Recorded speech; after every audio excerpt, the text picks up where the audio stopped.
Hello বন্ধুরা, আমি আবারও এসে গেছি আমাদের পছন্দের তরকারি ডিম ভুজিয়া দিয়ে লাউ রান্না। তো দেখুন, কুকারে আমি কেটে রাখা লাউগুলো দিয়ে পেঁয়াজ কুচি, লঙ্কা কুচি, হলুদ গুঁড়ো, লঙ্কার গুঁড়ো সব একে একে দিয়ে দেব, লবণ স্বাদ মতো দিয়ে, টমেটো কাটা, একটু জিরে মরিচ ধনিয়ার গুঁড়ো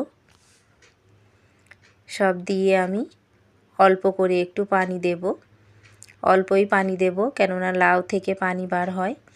তো লাউটা আমি একটু ঝাঁকিয়ে নিয়ে আমি কুকারের ঢাকনাটা বন্ধ করে দিয়ে 2-3টে হুইসিল মেরে নেব, নিয়ে আমি রেখে দেব। এদিকে আমি অন্য একটা কড়াইতে তেল দিয়ে দেব পরিমাণ মতো, দিয়ে 2টো গোটা তেজপাতা ফেলে দেব তেলের মধ্যে, দিয়ে 3-4টে শুকনো লঙ্কা, ডালচিনি, এলাচ, লবঙ্গ দিয়ে একটু নেড়ে চেড়ে নেব।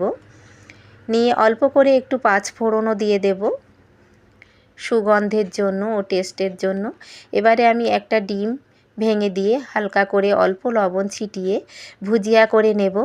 নিয়ে সিদ্ধ করে রাখা আমি লাউগুলো তেলের মধ্যে ঢেলে দেব, দিয়ে ভালোভাবে নেড়ে চেড়ে নেব। নিয়ে দেখুন ঝোলটা ফুটে উঠেছে। এবার একটু স্বাদ মতো চিনি দিয়ে ধনিয়া পাতা কুচি দিয়ে নেড়ে চেড়ে নেব। রেডি হয়ে এসেছে, দেখুন আমি তুলে নিয়েছি পাত্রের মধ্যে। তো কেমন হয়েছে এই ডিম ভুজিয়া দিয়ে লাউ রান্না, তো অবশ্যই একটু কমেন্টে জানাবেন।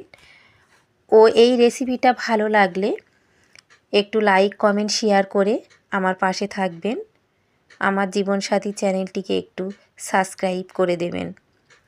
তো লাউ রান্না সবারই প্রিয় জিনিস, তো ভালো লাগলে অবশ্যই কমেন্টে একটু জানাবেন। ও বাড়িতে এমনভাবে ঘরোয়া পদ্ধতিতে অবশ্যই বানিয়ে খেয়ে দেখবেন কেমন টেস্ট হয়।